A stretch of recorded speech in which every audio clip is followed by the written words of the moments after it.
తమ పిల్లల్ని హీరోలు చేయడానికి తండ్రులు చివరి వరకు విల్లన్లుగానే ఉండి వెళ్ళిపోతున్నారు. ఆ విధంగా నన్ను సూపర్ హీరోని చేసిన మా నాన్న ఓ నిజమైన నికార్సైన విల్లనే.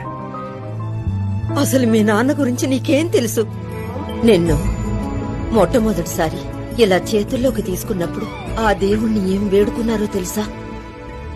నాకొచ్చే సంతోషాలన్నిటినీ వీడికిచ్చే, వీడికొచ్చే కష్టాలన్నిటినీ నాకిచ్చే దేవుడా.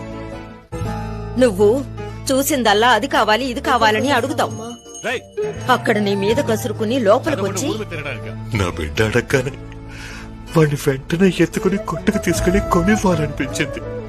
కానీ చేతిలో డబ్బులు లేవే.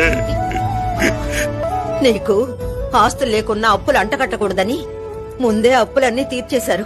నా పేరును ఎంత అప్పున్నా పర్వాలేదు సార్, కానీ నా పిల్లడి పేరును ఏ అప్పు వద్దు సార్.